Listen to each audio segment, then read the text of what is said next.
the stars above. Without it, life is a wasted time. Look inside your heart and I look inside mine. He's good shoot and he have he must, but he's still young, very young player, and we must continue to work on him to become a very good player for Malta national team.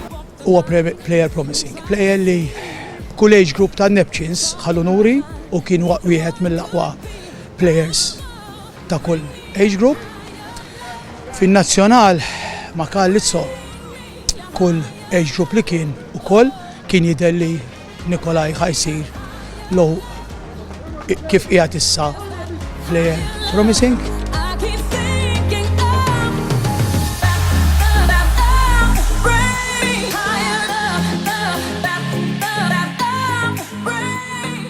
Dawn qed jitkellmu fuq Nikolaj Zammit, iż-żagħżugħ ta' 18-il sena li sploda fit-tim ta' Neptunes matul dan is-sajf.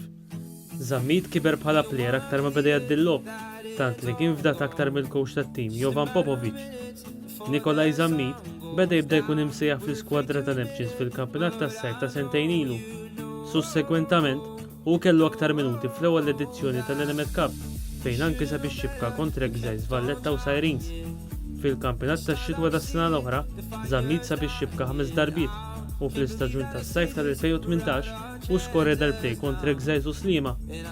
Il-plejer ta' Neptunes komplew uri aktar tittipu fl-edizzjoni ta' din is-sena beda jkun aktar regolari tant li skorja 15-il gowl fl-Element Cup u 13-il gowl ieħor fil-kampjonat tax-xitwa għal total ta' 28 gowl fi 15-il logħba. Ma' Mena Plus, Zammit jitkellem dwar ir-responsabbiltà li għandu kif daħal fit-tim ta' Neptunes.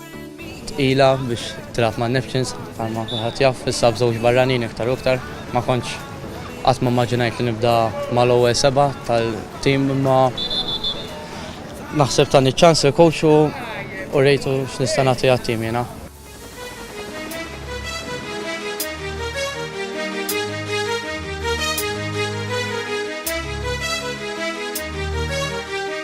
L-inklużjoni taż-żewġ barranin ħafna forsi setgħu jaħsbu li żagħżugħ bħal Nikolaj mhux ser ikollu l-ispazju.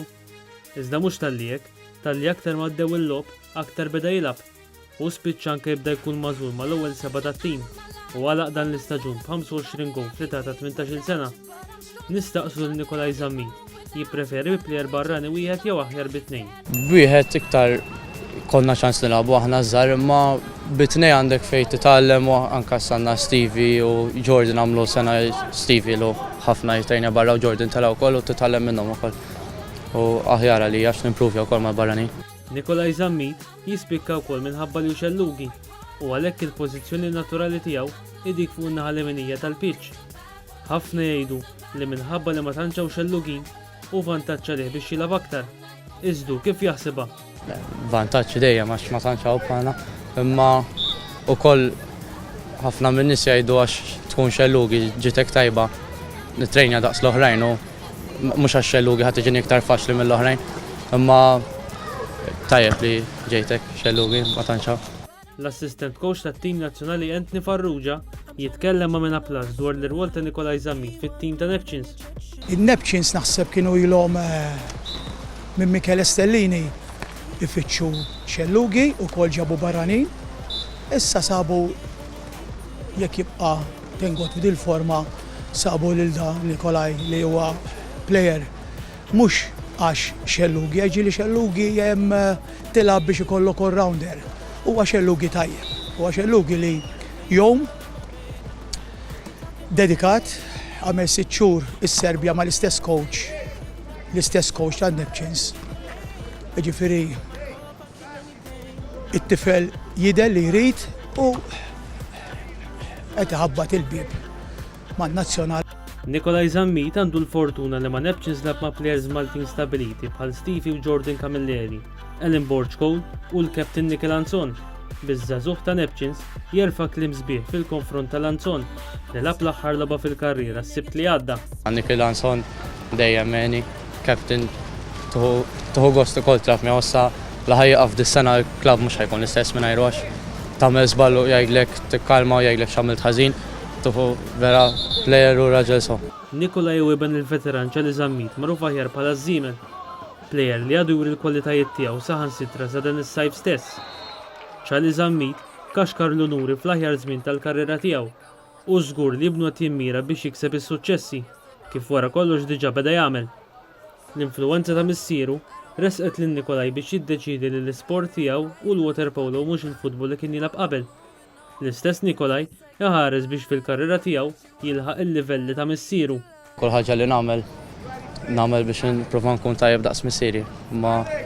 U wara kull logħba jgħid li x'għamilt ħażin qatt ma jgħid tajjeb dejjem ħażin għax b'dak timprovja.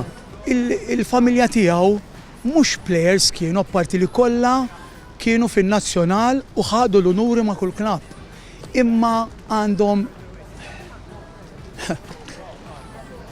dembelti li titterbaħ. Ġifieri dik tagħti boost li apparti li il-familja tzijiet il-kuġini għandhom il-Dino Żammit kuġin ħallu nuri wkoll bħal missierhom ma' San Ġiljan, ma' Sirens, ċali Marsa Skala, l-Unukulik, magħhom Sliema Sirens, Joseph, ġifieri. Il-kwalità ta' Żammit hija naħseb fil-water polo mill-lejt islaw hija naħseb waħda b'saħħitha ħafna. Forsi kontrarju għal żagħżagħ oħra ta' Mparu, Nikolaj Żammit jinsab aktar ikkonċentrat fuq il-water polo milli fuq l-aspett akademiku bil-mira tiegħu li jsir plejer professjonali ta' dan l-isport. Skola wasalt sa low levels, x'imbagħad iddeċidejt biex nieħu water polo livell professjonali. Sifirt sentej ma stajtx inkompli skola, ma importanti l-iskola, ma jiena ddeċidejt li nieħu water polo livell bis-serjetà ħafna. Dis-sena wkoll ħa nipprova nsib tim biex nilgħab barra sajli 3 snin.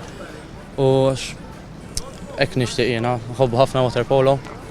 Diffiċli tmur trab barra volja timmisseħħa l-Malta, ma għall-karriera tiegħi tagħmilha tajjeb ħafna. Fl-aħħar snin, ix-xellugi ta' Neptune kellu esperjenza barra miġtuta fil-Montenegro ma' Jadran, kif ukoll tħareġ fis-Serbja proprju mal-istess coach ta' Neptune Jovan Popovic li ma' Mena Plus jitkellem dwar l-istaġun li kellu Żammit. All season he made good because he was with me in Serbia in one Serbian club. He made half season after he came here. He worked good, and this we can see immediately because he worked good, serious, and immediately you can see the result. Very big compliments to him. Nikolaj Żammit japprezza l-għajnuna li jirċievi mill-coaches u jitkellem b'mod pożittiv dwar Jovan Popovic u l-coach nazzjonali Karlitso. Kollha għenuni ħafna biex insifer għamil sentej nitrejnja barra. Sa s-sena għaddit mort nilgħab is-Serbja ma' l-coach tagħna Jovan Eni wkoll ħafna anke biex nimprovja bħala plejer. Eni u itso dejjem Eni biex insir bħala plejer aħjar u kien irranġa li biex imur nitrejnja mal-Jadran għamil sena ma' Gojkovic u provjajt ħafna dawn l-esperjenzi. ċertu żgħażagħ li jkunu qed jilagħbu regolarment mat-tim ewlieni jistgħu jaraw lil sħabhom ċertu superjorità meta jilagħbu fil-kategoriji tagħhom. Iżda bl-akbar umiltà Żammit jesprimi l-opinjoni tiegħu dwar dan il-fatt. Dejjem provajt ngħin il-ħbieb anke mażżar, nipprova nkun pers li nab mal-kbar u hekk u drajt issa nipprova nkun bħal-eżempju tagħhom. Imma ħbieb mhux m'iniex livell ħafna l fuq minnhom, jista' ngħin lilhom huma jgħinu lilu kollox huwa sport ta' tim, so jekk jien nidher tajjeb ħabba fihom ukoll, mhux kollox waħdi. Bħala coach, x'inhi l-akbar kwalità li qed Farrugia jara f'Nikolaj Żammit? Ix-xott. Ix-xott, imma mhux xott biss, għandu għax inti water polo bix-xott biss, imma għandu saqajq, għandu l-swing tax-xott hija tajba ħafna u l-aħħar lobiet skurja diagonal siġifieri mhux qed jara il-lasta kollha penġuta, qed jara l-lasta minn angolata, alla volja ġi favorideħ, jinżel jiddefendi, għandu ħafna kwalitajiet. Jiġifieri li jekk jibqa' sejjer fil-Verna, sija l-klabb tan-Neptune u sija in-nazzjonal ħajjieħdu ħafna minnu. Il-mira ta' Nikolaj Żammit li jkun plejer professjonali tal-water polo u l-progress li wara fl-aħħar xhur ġibet anke l-attenzjoni tal-coach nazzjonali Karlitso biex qed ikun ikkunsidrat li jissejjaħ fl-iskwadra nazzjonali. Żammit hu plejer li jaf xi jrid u qed jaħdem bil-waqfien biex jilħaq livelli għolja fl-isport li jħobb.